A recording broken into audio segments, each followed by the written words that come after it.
নমস্কার।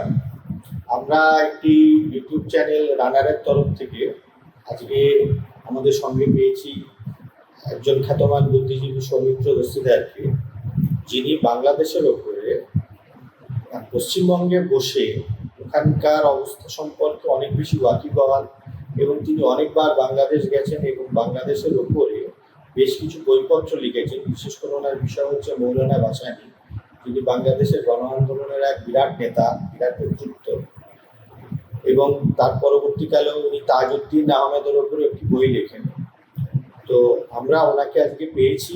আমরা বাংলাদেশের কমিউনিস্ট আন্দোলন সম্পর্কে ওনার কাছে কিছু জানতে চাইব এবং এই বিষয়ে আমরা এই ভিডিও তৈরি করছি। সৌমিত্রদা, দেশ তো ভাগ হলো 47। আমরা দেখলাম যে কমিউনিস্ট পার্টির যারা পূর্ববঙ্গে রয়ে গেল কর্মকর্তা, তারা ওখানে কিছু বিদ্রোহ করার চেষ্টা করলো, যেমন মনি সিংয়ের নেতৃত্বে হাজং বিদ্রোহ।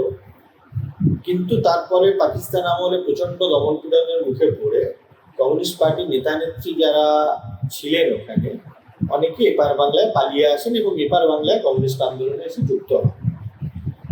তো তারপরে ওই সময়টা ধরুন 50 এবং 60-এর দশকে বাংলাদেশে, বাংলাদেশ তখন হয় পূর্ব পাকিস্তানে, যে কমিউনিস্টরা রয়ে গেলেন তারা ওখানে শ্রেণী সংগ্রাম পরিচালনা, পাশাপাশি আবার আমরা দেখছি যে উর্দুর বিরুদ্ধে, উর্দু চাপিয়ে দেওয়ার বিরুদ্ধে বাঙালি জাতির বাংলা ভাষা কেন্দ্র করে যে জাগরণ হচ্ছিল, সেই জাগরণ বিষয়েও কমিউনিস্ট পার্টির ভূমিকা কী ছিল?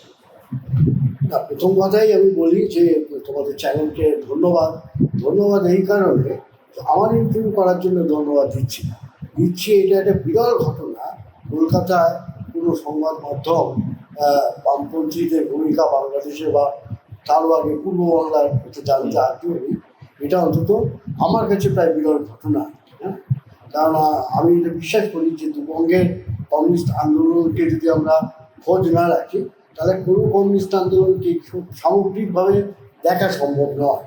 তো সেই জন্য প্রথমেই ধন্যবাদ দিচ্ছি। দ্বিতীয় যেটা বলার যে তুমি উর্দু ভাষা ইত্যাদি যাচ্ছ, সেটা হয়েছে, সেটা কিন্তু যখন থেকে পূর্ববাংলা দেশ ভাগ হলো, 47 সালের দেশ ভাগ হলো, তখন থেকেই তোমার ধীরে ধীরে কিন্তু কোনো নানান কারণেই কিন্তু একটা পশ্চিম পাকিস্তান, বিশেষ করে ওখানকার পাঞ্জাবি বা অন্যান্যদের প্রতি একটা ক্ষোভ তৈরি হচ্ছিল। তারপরে তার অনেকগুলো অর্থনৈতিক অবস্থা তো ওখানেও সমস্যা হয়েছিল। তাহলে ধরো পাটের জায়গাটা ওপার বাংলা আর এপার বাংলা মিলে অর্থনীতি ভেঙে পড়েছিল, এবং আরও অন্যান্য এখান থেকেও ধরো মহাজনীরা ওখানে গেছিল, শুধু তো ওপার থেকে এখানে এসেছে তা তো না। হ্যাঁ, ফলে এখান থেকেও অনেকে চলে গেছিলেন। তাদের কোথায় কলোনি তৈরি করা হবে, তোমার মোহাম্মদপুরে তাদের কলোনি তৈরি করা হলো। এই কলোনি সেটেলমেন্টের জায়গা থেকেও সাধারণ যে বাঙালি, তাদের একটা ক্ষোভ তৈরি হতে লাগলো, যেটা এবারেও ধরো কিছু কিছু ক্ষেত্রে রিফিউজি আসার কারণে অনেকের মধ্যে, স্থানীয়দের মধ্যে ক্ষোভ তৈরি হয়েছিল। কিন্তু তুমি যদি পূর্ববাংলা দেখো, তার আগে থেকে কিন্তু ওখানে একটা বামপন্থী ঘটনা ছিল। তুমি যদি মৌভোগের কনফারেন্স দেখো, কৃষক বিষ্ণু চ্যাটার্জির কথা তুমি বলো, বা তারও অন্যান্য যারা খুলনাতে বলো, যশোরে বলো, বিভিন্ন সময় কিন্তু কমিউনিস্ট পার্টি বা কমিউনিস্ট আদর্শে বিশ্বাসী তরুণরা সেখানে কৃষকদের মধ্যে বিশেষ করে পেনিট্রেট করে এবং কাজ করতে থাকে। কিন্তু তুমি যেটা বলো সেটা করছে ঠিকই। এইটা যখন থেকে ধরো তোমার 50 সাল থেকে কিন্তু দেখা গেল যে 47 থেকে 50টা কিন্তু একটা, যদি তুমি মাইলস্টোন ধরো, একটা অধ্যায় যদি ধরো, সেই ওই 50-এর পরে কিন্তু যে মূলত কমিউনিস্ট পার্টির যে হিন্দু অংশ, সেটা সংখ্যা অনেক বেশি ছিল, তারা কিন্তু এপারে চলে আসে। ফলে এখানে একটা বিরাট গ্যাপ পড়ে। এটা এক। দ্বিতীয় হচ্ছে, তার আগের যে 48 সালে যখন অবিভক্ত কমিউনিস্ট পার্টি ওইপার বাংলা বা আমাদের ভারতের সাথে একই কমিউনিস্ট পার্টি ছিল পাকিস্তানে এবং ভারতে, তখন সমস্যাটা হলো, তখন যে রণদীপের যে স্লোগানটা ছিল যে ইয়ে আজাদি ছুটা হয়, এখন এই স্লোগানটা কিন্তু কোনোভাবে মুসলিম লীগ যারা, তারা কিন্তু ওখানকার সাধারণ যে কৃষকদের ক্ষেত্রে বা অন্যান্যদের মানুষদের ক্ষেত্রে বোঝাতে সক্ষম হয়েছিল, চেষ্টা করেছিল যে এই তো ইয়ে আজাদি ছুটা হয়, আমরা এত কষ্ট করে আমরা পাকিস্তান পেয়েছি, কিন্তু দেখুন এই হিন্দুরা কিন্তু আমাদের এই ইয়ে আজাদি ছুটা হয় বলে আবার আমাদের সর্বনাশের পথে ঠেলে দিচ্ছে। হ্যাঁ, ফলে এই এই যে জায়গাটা কিন্তু তখন কিন্তু কমিউনিস্ট পার্টিতে রাজনীতি করা খুব কঠিন হচ্ছে। এবং একদিকে হিন্দু সংখ্যাগরিষ্ঠ কমিউনিস্ট নেতা কর্মীরা চলে আসলো, আর যারা থাকলেন তাদের মধ্যে যেহেতু তখনকার সময় কৃষক চেতনাটা অত বিকশিত হয়নি, ফলে তাদের মধ্যে নতুনভাবে পেনেট্রেট করাটা মুশকিল হয়েছিল। তাহলে যেটা তুমি বললে, মণি সিংয়ের বিদ্রোহ হয়েছিল, তোমার নাচলে ইলা মিত্র অসাধারণ একটা ভূমিকা ছিল, সিলেটে আমি নামটা বলে সম্ভবত সুব্রত পালবা, তার একটা বিরাট ভূমিকা ছিল। এরকম ছড়িয়ে ছিটিয়ে কিন্তু টুকরো টুকরোভাবে কমিউনিস্টদের নেতৃত্বে বিদ্রোহ হচ্ছে, কিন্তু সেটাকে রাষ্ট্র ভীষণভাবে স্ম্যাশ করেছে। আচ্ছা, মানে কমিউনিস্ট নেতারা যেহেতু হিন্দু হওয়ার কারণে, তার মানে এটা বলতে সুবিধা হয়ে গেছে। ডিভাইড অ্যান্ড রুলটা কিন্তু তৈরি করা হয়েছিল, এবং জন্মের সঙ্গে সঙ্গে এপারে যেমন ধরো কমিউনিস্টদের খুব একটা ভালো চোখে দেখা হতো না, ওপারেও কিন্তু পাকিস্তান সঙ্গে সঙ্গে কিন্তু কয়েকজনকে বেআইনি ঘোষণা করে। আচ্ছা, হ্যাঁ, ফলে কি হয়েছিল, এই যে বিক্ষুব্ধ যে মানুষগুলো বা যারা আন্দোলন করছে, কারণ তুমি যদি দেখো, তুমি দেখবে পরবর্তীকালে যে চারুমজুমদারের যে মূল ঘর বা সেগুলো কিন্তু দিনাজপুরের কাছে। হ্যাঁ, তেভাগা আন্দোলনের একটা বড় এলাকায়, বড় এলাকা, ঠাকুরগা, বোদা, আমি এই কিছুদিন আগে যাওয়ার আমার সুযোগ হয়েছে ওই জায়গাগুলো। ফলে এই অবিভক্ত বাংলাদেশের তো একটা জায়গা ছিল, কিন্তু স্বাধীন হওয়ার পরে পরেই কিন্তু এবারে একটা ছবি হলো, ওপারেও কিন্তু পাকিস্তান সরাসরিভাবে ইন্টারভেনশন করে কমিউনিস্ট পার্টিকে কিন্তু নিষিদ্ধ ঘোষণা করেছে। তার মধ্যেও কিন্তু কমিউনিস্ট পার্টি নানান জায়গায় নানানভাবে আন্ডারগ্রাউন্ডে গিয়ে শেল্টার করছে। এই শেল্টারটা বা ছাতা যদি বলো, একটা বৃহৎ কাজ যদি বলো, সেইটা হয়ে এলে কিন্তু সিলেট থেকে যখন চলে আসতে বাধ্য হলেন মৌলানা আব্দুল হামিদ খান আশারি, সেটা 49-এর আগেই চলে আসছিল। উনি তো স্বাধীনতার পরে পরেই কিন্তু উনি দেশ যেদিনকে ভাগ হয় সেদিন কিন্তু উনি তেজপুরে জেলে ছিলেন, আসামের জেলে ছিলেন। পরবর্তীকালে ওনাকে প্রায় ধাক্কা দিয়ে ওনাকে পূর্ববাংলায় সীমান্ত পার করিয়ে পূর্ববাংলায় ঠেলে দেওয়া হয়। উনি তখন পুরনো চেনা জায়গা সন্তোষের যান, এবং তখন থেকে উনি একটা জিনিস সত্যি উপলব্ধি করেন। তার আগে কিন্তু অনেক তরুণরা কিন্তু নানান রকমভাবে সংগঠিত হচ্ছে। শেখ মুজিবের কথা যদি বলো, তাজউদ্দিনের কথা যদি বলো, মোহাম্মদ তোহার কথা যদি বলো, উলি আহাদের কথা যদি তুমি বলো, এরা কিন্তু আস্তে আস্তে নিজেদের মতো করে সংগঠিত হচ্ছে যে কিছু একটা করতে হবে। এই তানাশাহী, এই স্বৈরাচার, এই জিনিসটাকে আমরা মানব না, আমরা স্বীকার করবো না। কিন্তু সেইটা গতি পেল হচ্ছে মৌলানা ভাসানী জবে থেকে দেশ ঘুরে ঠিক করলেন যে না, আমাদের একটা বিকল্প বিরোধী দল করতে হবে আমাদের কথা বলার জন্য। যেই বিরোধী দলটি হয়ে গেল আওয়ামী মুসলিম লীগ, তখন থেকে কিন্তু কংগ্রেসের একটা বড় অংশ কিন্তু সেখানে কিন্তু, যেমন একটা সময় কংগ্রেসের মধ্যে বামপন্থী ছিল ভারতবর্ষে, তোমরা জানো সেটা, তো ঠিক একইভাবে কিন্তু ওই মৌলানা ভাসানীর ছায়ার মধ্যে বা বটবৃক্ষের মধ্যে তারা কিন্তু আশ্রয় নিল। এটা হচ্ছে প্রথম ফেজ বলতে পারো। 50 সাল পর্যন্ত কিন্তু ছবিটা আমি তোমাকে বলতে পারি, কারণ তার মধ্যে ধরো তুমি যেটা প্রথমেই বলেছিলে উর্দু, সেটা কিন্তু একটু পরে 52। কিন্তু এইটাও কোথায় বাড়তে শুরু করলো, বিশেষ করে রাজশাহীতে তখন খাপড়া ওয়ার্ডে গুলি করে যখন 7 জন কমিউনিস্ট কর্মীকে খুন করা, নেতা কর্মীকে খুন করা, এইটা কিন্তু একটা যুবদের মধ্যে, তরুণদের মধ্যে একটা বিস্ফোরণ ঘটায়। এবং সেদিনকে কিন্তু মৌলানা ভাসানী কিন্তু জেলবন্দি ছিল। কিন্তু তিনি যখন খবরটা পেলেন, তিনি সারা রাত তিনি ঘুমোননি, একটা জলস্পর্শ করেননি। এই 50-তে ওই খাপড়া ওয়ার্ডটা এবং নাচলে ইলামিত্রের উপরে অত্যাচার, এই জায়গাগুলো কিন্তু এক ধরনের চেতনাটাকে অনেক বেশি সংগত করতে লাগলো বামপন্থী। এটা হচ্ছে প্রথম ফেজ বা প্রথম প্রশ্নটাকে তোমাকে আমি একটু হয়তো বিস্তারিত আমাদের দরকারই, তার কারণ এত বিস্তারে আর সত্যিই আমরা কেউ জানতাম না। মৌলানা ভাসানী তো নিজে কমিউনিস্ট ছিলেন না, অথচ তিনি কমিউনিস্টদেরকে আশ্রয় দিয়েছেন এবং কমিউনিস্টদেরকে কাজের জায়গা করে দিয়েছেন। এই মৌলানা ভাসানীর কার্যকলাপ নিয়ে আমরা পরে আসছি, পরের প্রশ্নে আসবো। আর একটু প্রশ্ন করে নিই যে 60-এর দশক থেকে যখন ধরুন আপনার বাংলা ভাষার, বাংলা স্বাধিকার, বাংলার স্বাধীনতা, তখনও স্বাধীনতার প্রশ্ন আসে, স্বায়ত্তশাসন, এই বিষয়গুলো আস্তে আস্তে করে দানা বাঁধতে থাকে, এই সময় কমিউনিস্টদের ভূমিকা কী ছিল? কমিউনিস্টরা কি এই জাতীয় মুক্তির যে প্রশ্ন, এই প্রশ্নটাকে চিহ্নিত করতে পেরেছিল? প্রথম কথা হচ্ছে তুমি 60-এর বলছো, আমি বলবো এইটা 50টাকে যদি তুমি একটা ফেজ ধরো, আমি তোমাকে, তুমি ভাষা আন্দোলনের কথা বলছো, তুমি ভাষা আন্দোলনের কথা 52 যদি যাও, তার মূল নেতা তো ছাত্র নেতারা ছিল। এবং সেখানেও যে যে কি বল যে কমিটি তৈরি করেছে ভাষা আন্দোলনের ক্ষেত্রে, সেখানেও কিন্তু প্রধান ভূমিকা নিয়েছিল কিন্তু তোহা বলিহার, তারা কিন্তু তৎকালীন বামপন্থীদের একটা পরবর্তীকালে ভূমিকা ছিল। ফলে যে কোনো আন্দোলনকে এগিয়ে নিয়ে যাওয়ার ক্ষেত্রে কিন্তু এই বামপন্থীদের ভূমিকা ছিল। তুমি যদি 54 সালে চলে আসো, 54 সালে কিন্তু মৌলানা ভাসানী সরাসরি কমিউনিস্টদের পক্ষে দাঁড়ালেন। কেন দাঁড়ালেন? যখন যে যুক্তফ্রন্ট হয়েছিল তখন সোহরাওয়ার্দী ছিলেন, ফজলুল হক ছিলেন, আর মৌলানা ভাসানী ছিলেন আওয়ামী লীগের সভাপতি হিসেবে। এখন এই মৌলানা ভাসানী বললেন, মৌলানা ভাসানীকে কেন্দ্র করে যে তরুণ কমিউনিস্টরা তারা তখন আসতে লাগলো, এবং তারা এটাও ঠিক করলেন যে মৌলানাও চাইলেন যে তারা পুরোপুরি এসে তারাও ভোটে দাঁড়ান। কিন্তু তখন যেহেতু ফ্রন্ট ফজলুল হক এটা পছন্দ করছিলেন না, এবং নেজামি ইসলামের সাথে তারা জোট বেঁধেছিলেন। ফলে নেজামি ইসলামের পছন্দ করার কোনো প্রশ্নই নেই। ফলে উনি কোনোভাবেই কমিউনিস্টদের সেই স্পেসটা দিতে পারবেন না। কিন্তু প্রগতিবাদী বামপন্থী তাজউদ্দিন বলো, শেখ মুজিব বলো, তাদের কিন্তু উনি জায়গা করে দিলেন ওই সময়। এবং ওই সময় কিন্তু যে কমিউনিস্টদের জন্য কিছু সংরক্ষিত কেন্দ্র ছিল, হ্যাঁ, কমিউনিস্ট পার্টি হিসেবেই তারা দাঁড়াবার চেষ্টা করেছিল, এখানে যেহেতু সময়টা একটু পাল্টাচ্ছিল। সেখানেও কিন্তু অন্তত আমি খুব ভুল না করি বেশ কয়েকটা সিটে কমিউনিস্ট পার্টি সিম্বলেই তারা কিন্তু ভোটে জিতে।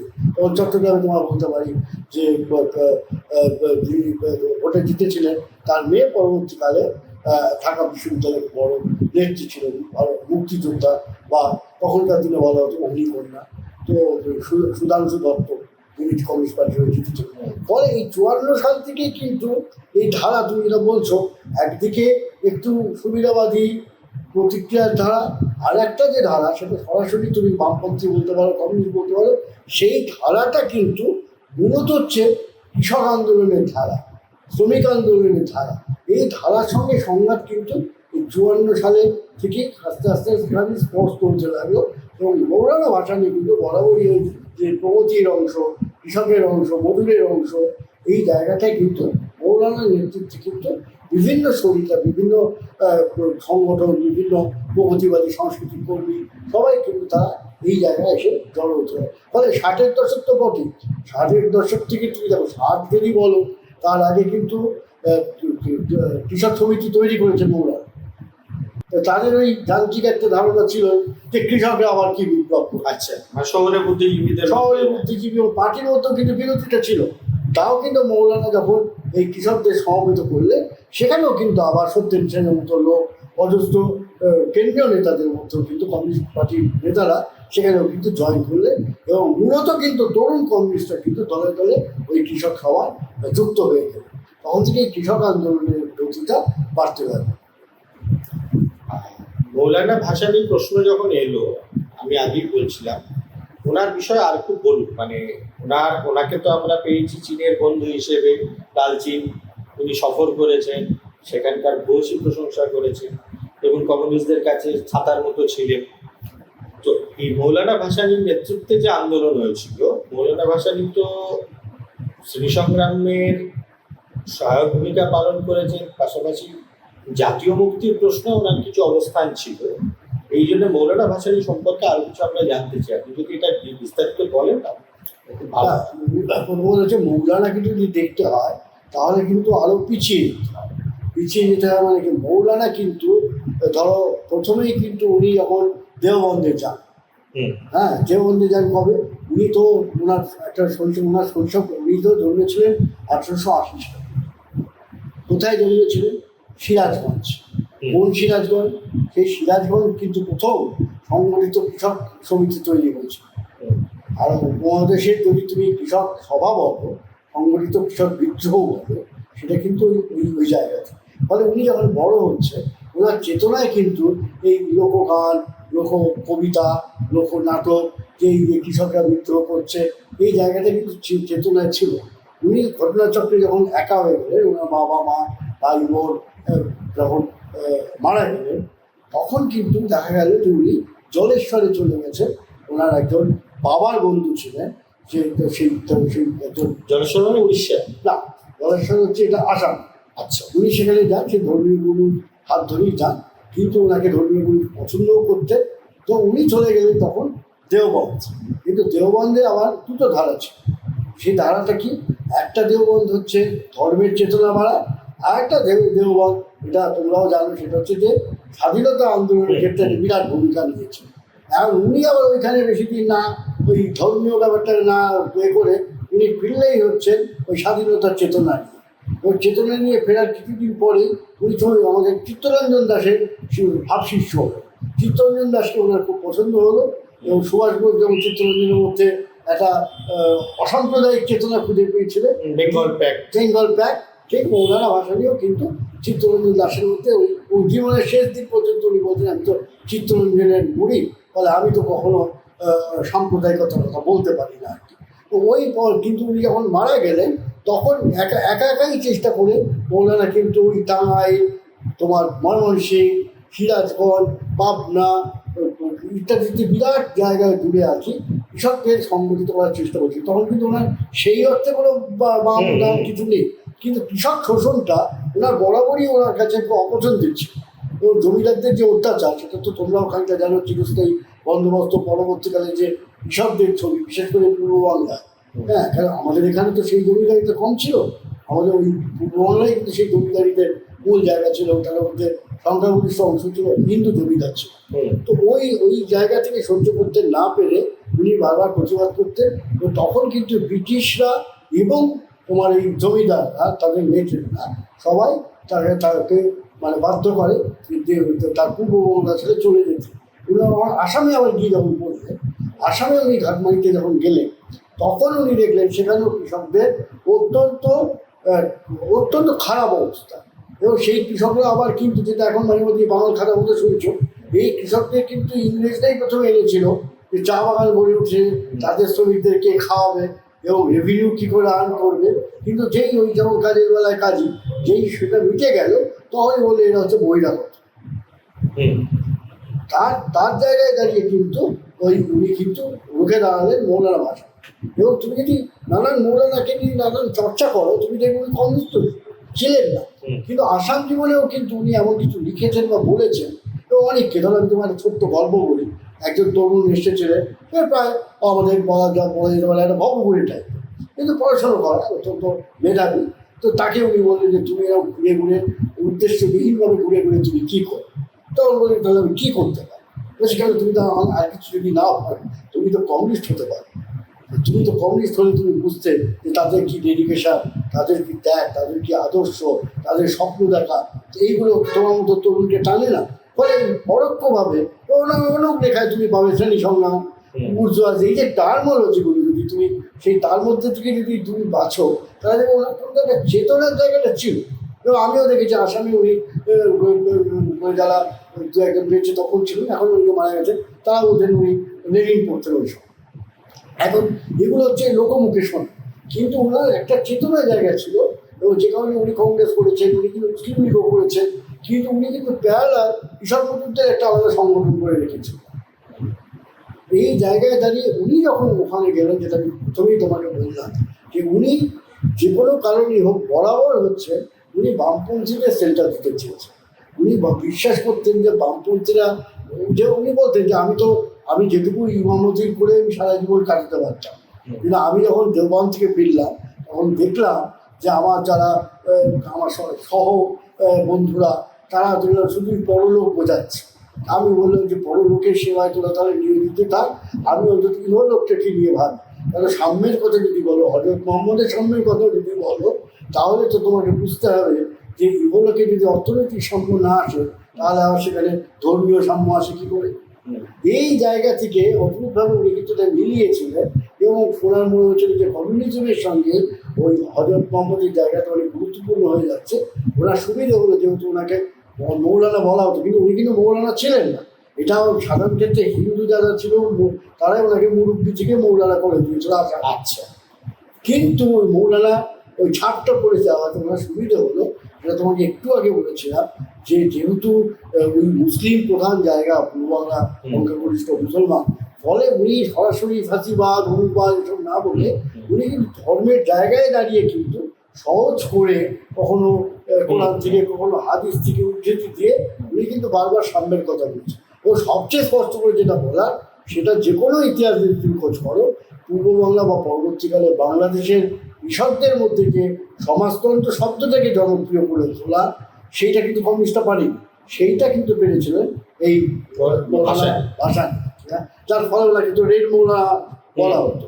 এবং এবং তুমি যে ভাষণ শোনো, পাকিস্তান বিরোধী যে ভাষণ শোনো, যে আমরা কি আর এক উপনিবেশে পাকিস্তানে কেনা গোলাম, আমরা ওই পাকিস্তানের সরকারের তার কাছে মাথা নত করবো, কৃষকদের কেন ঋণ মুকুব করা হবে না, তুমি জমিদারি খেলাপ করবে কি করবে না তার জন্য লোকের ক্ষতিপূরণ দেওয়ার কথা ভাবছো, আর আমার হাজার হাজার রক্ত জল করে যে কৃষক ফসল ফলাচ্ছে, যে ফসলে আমরা বেঁচে আছি, তাদের কি হবে? এই জায়গাটা কিন্তু কমিউনিস্টদেরও খুব স্বাভাবিকভাবে আকৃষ্ট করেছিল। এবং তুমি যদি 54 থেকে 60, তুমি যেটা বারবার 60-এর দশক বলছো, 60-এর দশক তো তুমি জানো যে ওটা পৃথিবীতে বামপন্থার একটা বিকাশ কাল বা একটা কি বলবো, এক ধরনের ট্রানজিশনের কাল। 50-এর দশক, হ্যাঁ 50 আমি তো বলছি 54 সাল থেকে, কিন্তু 60-এর দশকটা মূলত ফ্রান্সে সার্ক নামছেন, এদিকে মাওসেদুং বঞ্চিত বিশ্বের কথা বলছেন, ল্যাটিন আমেরিকান মুভমেন্ট হচ্ছে। এবং এই জায়গায় দাঁড়িয়ে কিন্তু 63 সালে মৌলানা মাওসেদুংয়ের দেশে যাচ্ছেন, মাওসেদুংয়ের ঘনিষ্ঠ বন্ধু হচ্ছে।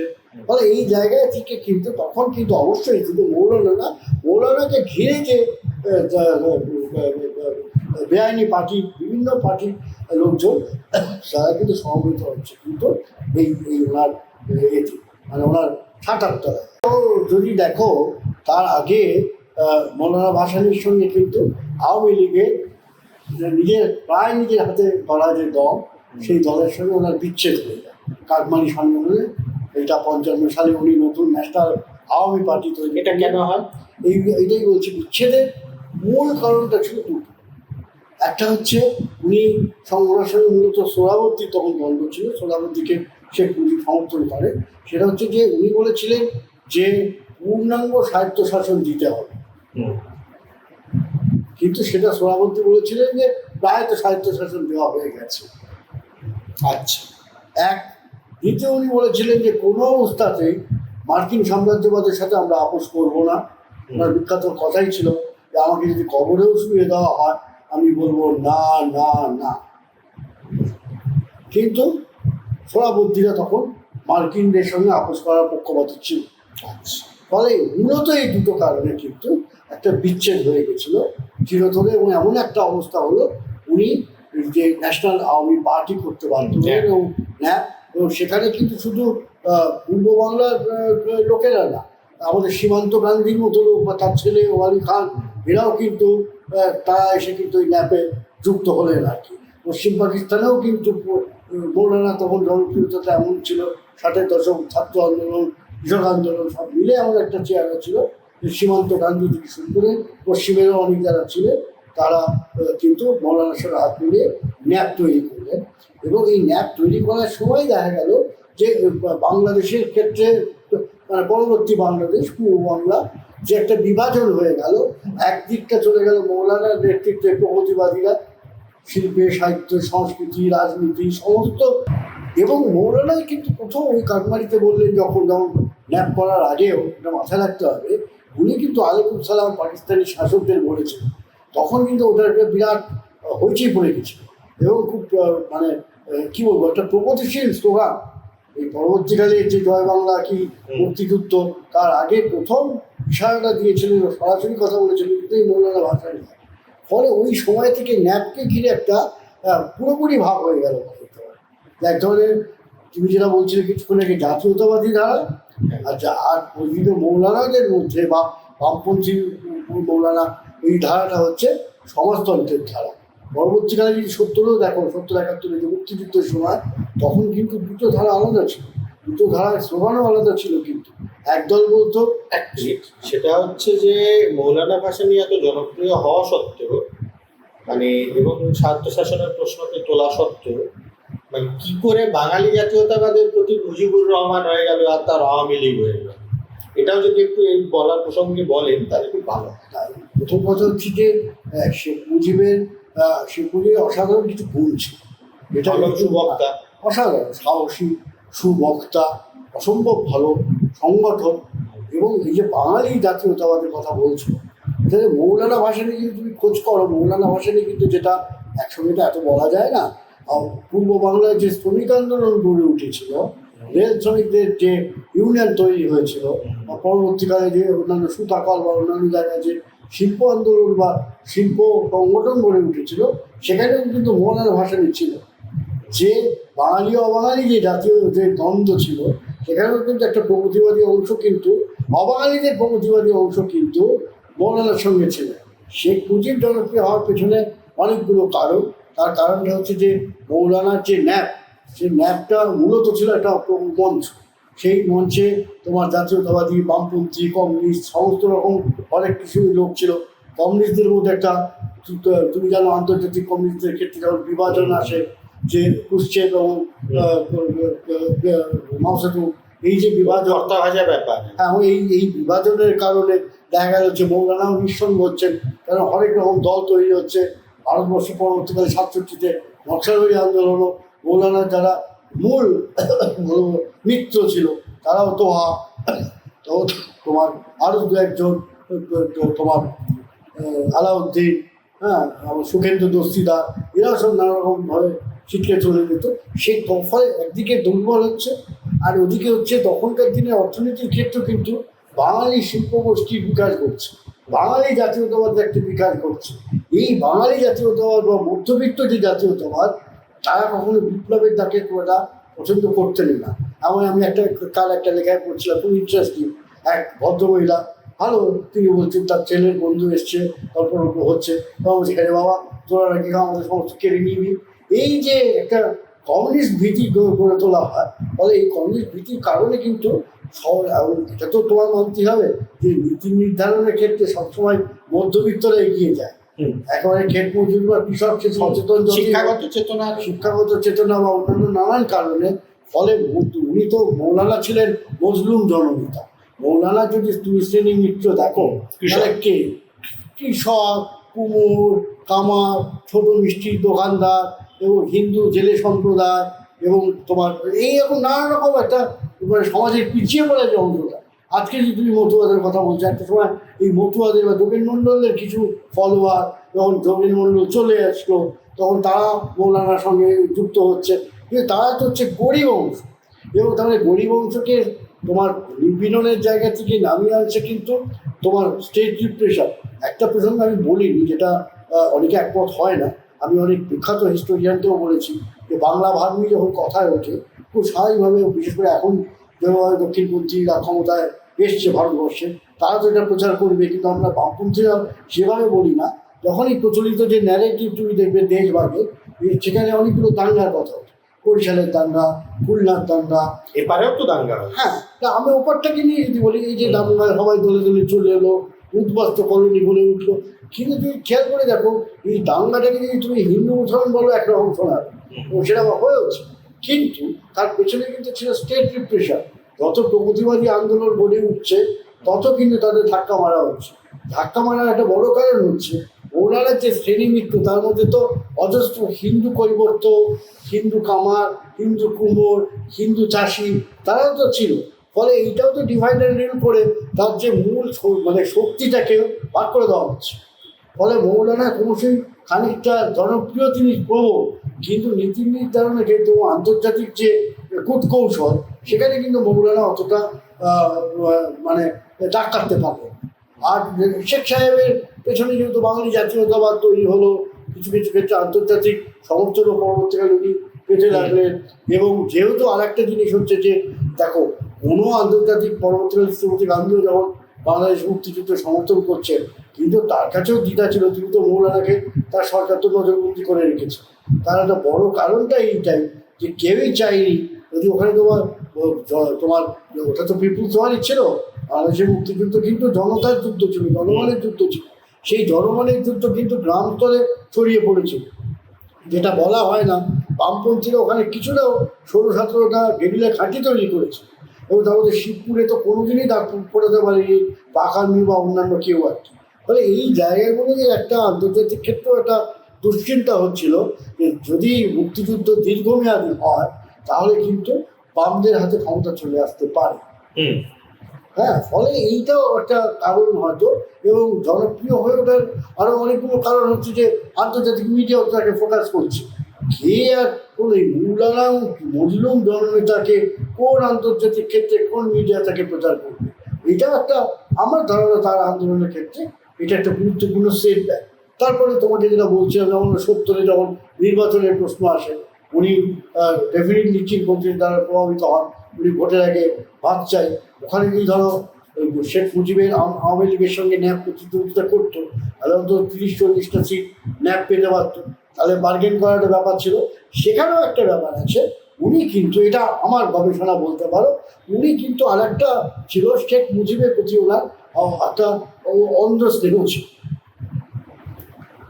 আমি তো ঠাট্টা করে বলি এখন যে উনি যে অন্ধ ধৃতরাষ্ট্র ছিল, শেখ মুজিবও এটা বলতেন যে মৌলানা তো একটা শিশু, তাকে আমি যে কোনো সময় মোয়া দিয়ে তার মুখ বন্ধ করে রাখতে পারি।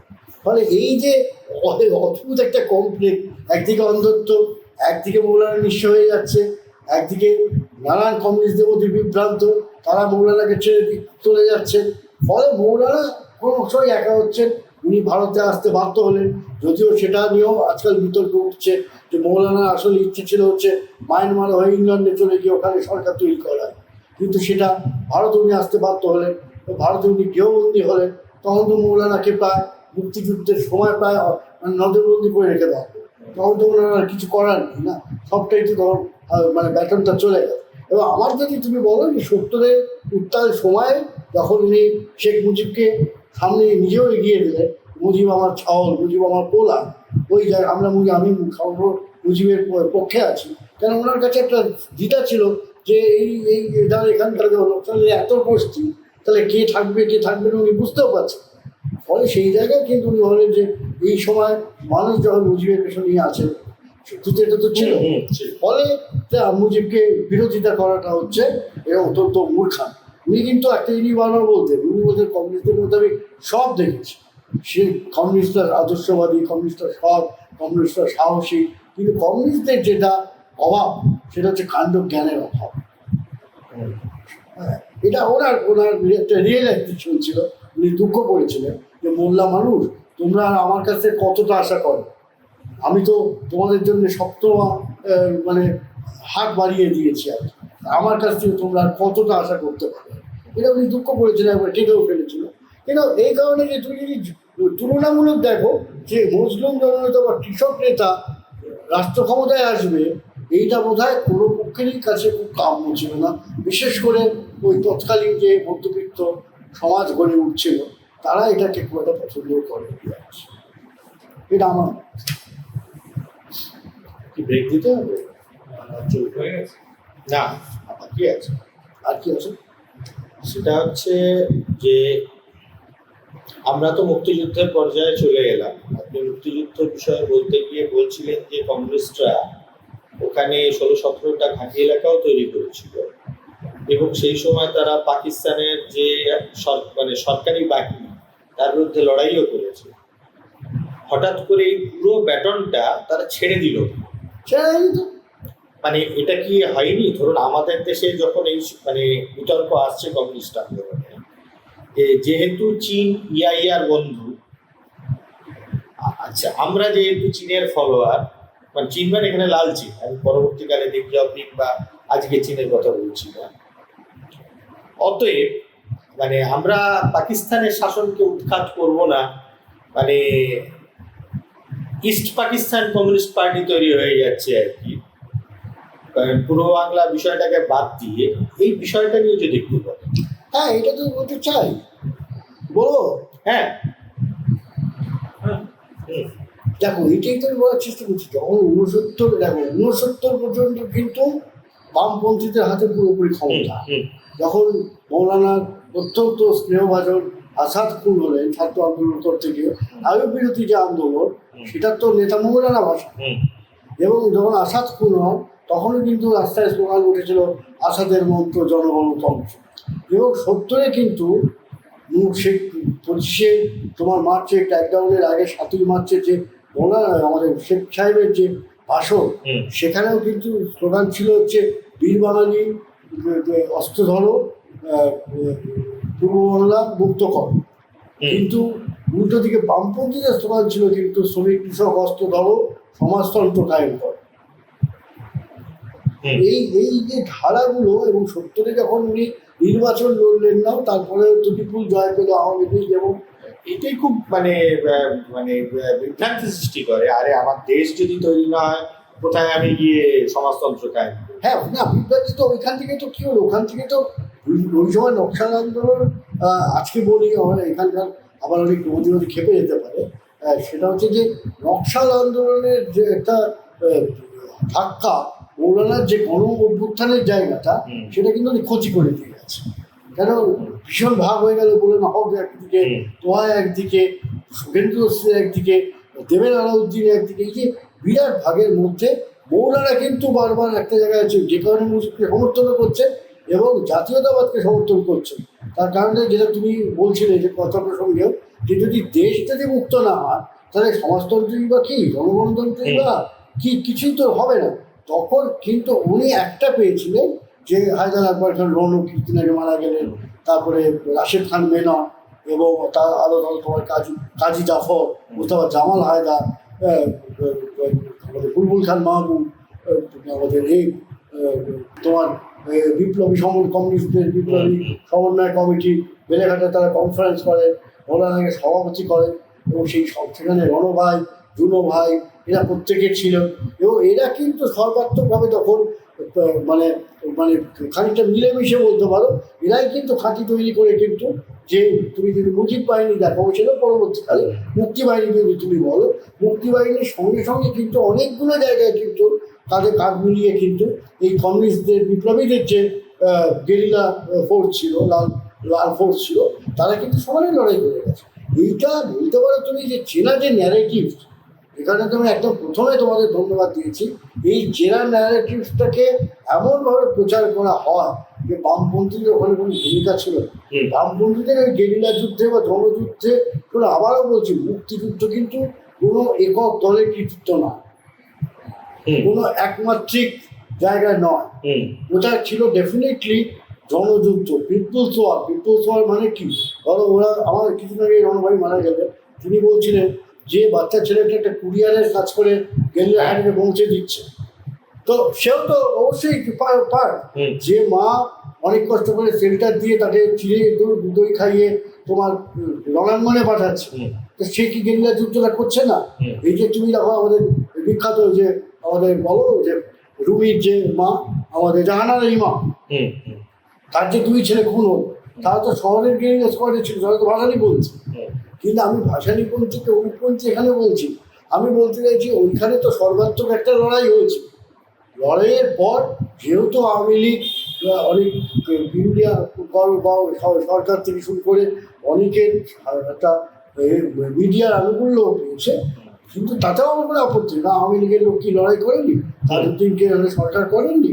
অবশ্যই তারা সরকার করেছে, কিন্তু মূল জায়গাটা যে অন্যরাও যে ছিলেন, সেইটা কিন্তু, এটা খুব দুঃখের কথা, বাংলাদেশের ইতিহাসে যতটা বলা উচিত কিন্তু সেটা বলেন না, এবং সেটা আমাদের এখানকার বামপন্থীরা, নানান ধারার বামপন্থীরা বলছে, তারাও কিন্তু এটা স্বীকার করেন না যে এরকম একটা লড়াই 16টা ঘাঁটি 17টা ঘাঁটি তৈরি করেছেন, গেরিলা লড়াই করেছেন, মুক্তাঞ্চল তৈরি করেছেন, সেই জায়গাগুলো তারা বলেন না।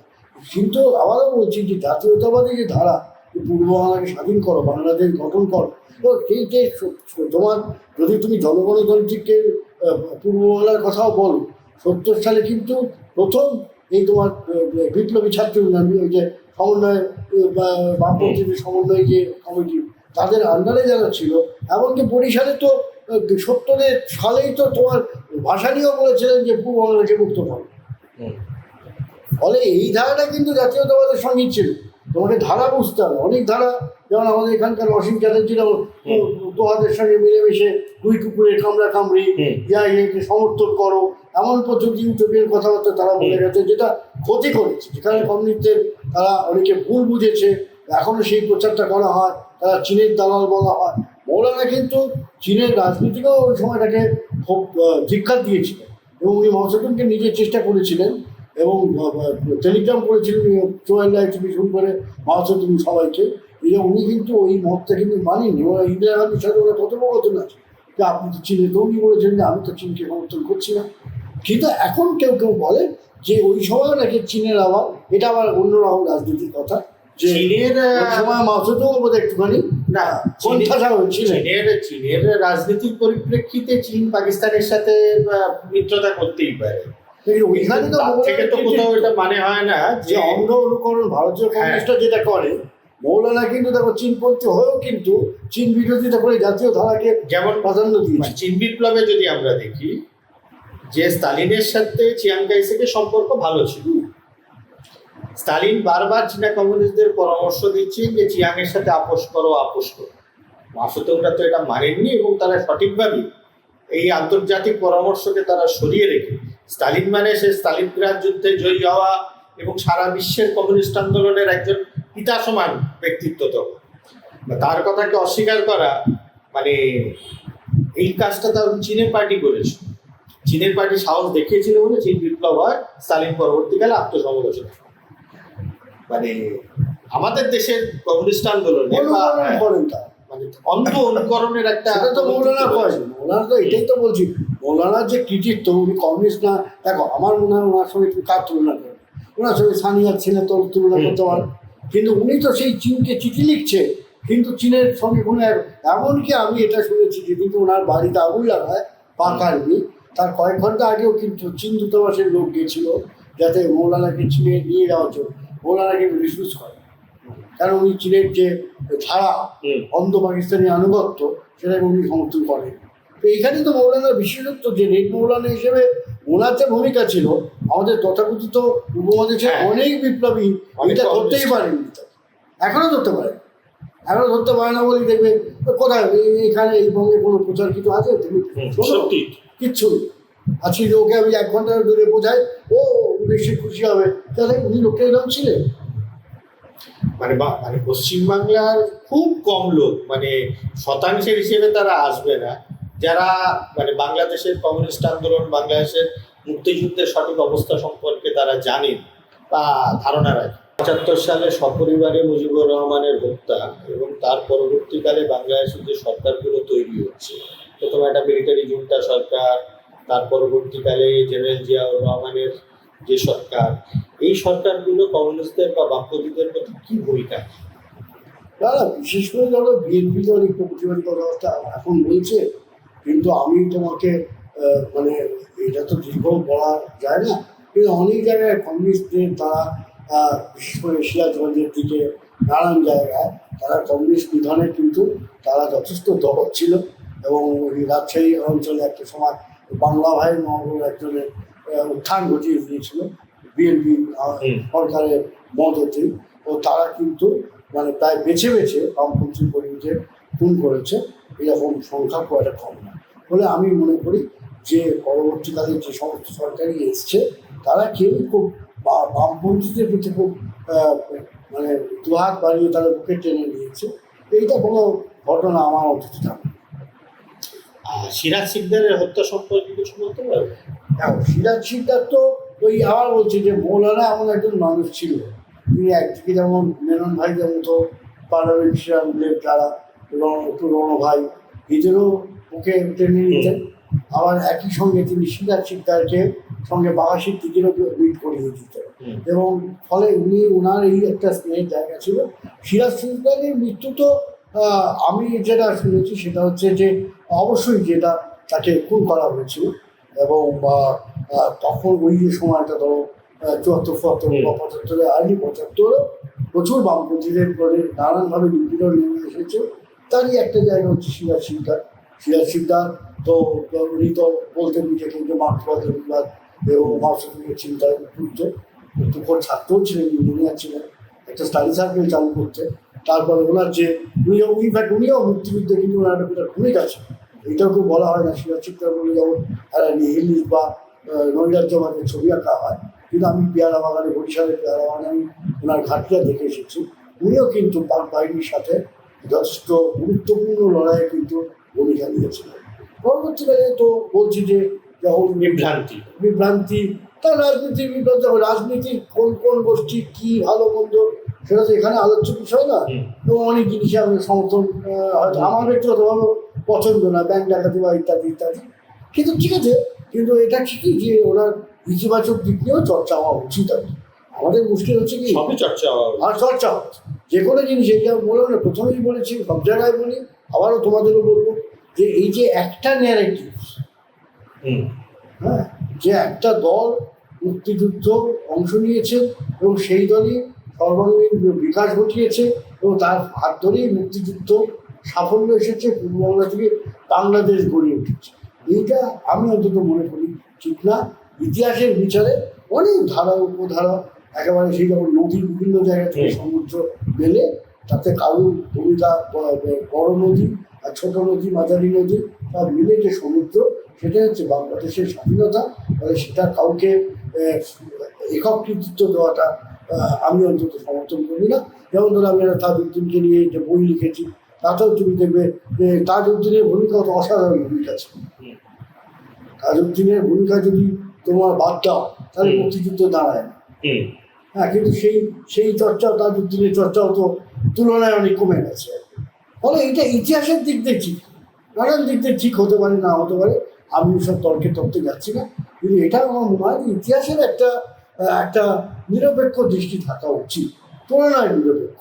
আর সেক্ষেত্রে আবার শেষ যেটা বলবো, যে বাংলাদেশে, পূর্ব বাংলায় বামপন্থীদের আগাগোড়া একটা গৌরবজনক ভূমিকা ছিল। কৃষক আন্দোলনে, শ্রমিক আন্দোলনে, হাট হরতালের ক্ষেত্রে। সত্যি কথা যদি বলো, যে ৭১-এর যে মুক্তিযুদ্ধ, সেই মুক্তিযুদ্ধ তো গ্রাম স্তরে ছড়িয়ে গেছিল। হ্যাঁ, সেটা তো একটা বিরাট ইতিবাচক দিক, যে হাট হরতাল হয়েছে, এখানে নানানভাবে প্রভাবিত করা হচ্ছে, যোদ্ধাদের সরিয়ে দেওয়া হচ্ছে, যোদ্ধাদের ক্ষমতা কেড়ে নেওয়া হচ্ছে, যে গ্রামীণ ইউনিয়নে যে মাতব্বর, মুসলিম লীগের কুখ্যাত মাতব্বর, তাদের সরিয়ে দেওয়া হচ্ছে। এই জায়গাগুলো নিয়েও তো সেভাবে চর্চা কিছু হয়। আমি আবার অনেকটা জায়গায় লিখি, এবারও বলবো, যে তুমি নরসিংদী শিবপুরের যে বিরাট গেরিলা ঘাঁটি, শুধু সেই গেরিলা ঘাঁটি, সেই মুক্তাঞ্চল নিয়ে কিন্তু একটা সিনেমা হতে পারে, উপন্যাস হতে পারে, বড় বড় বড় গল্পলেখা হতে পারে, আরও অনেক কিছু হতে পারে আর কি।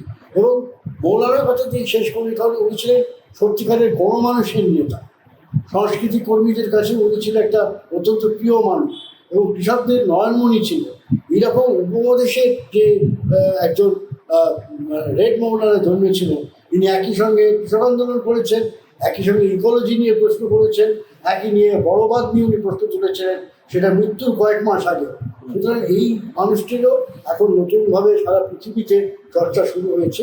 আমি বলবো যে পশ্চিমবাংলা, বিশেষ করে যেহেতু প্রগতিবাদের কথা বলা হয়, সেখানে নতুন করে মৌলানা চর্চা অবশ্যই শুরু হওয়াটা প্রয়োজন আছে।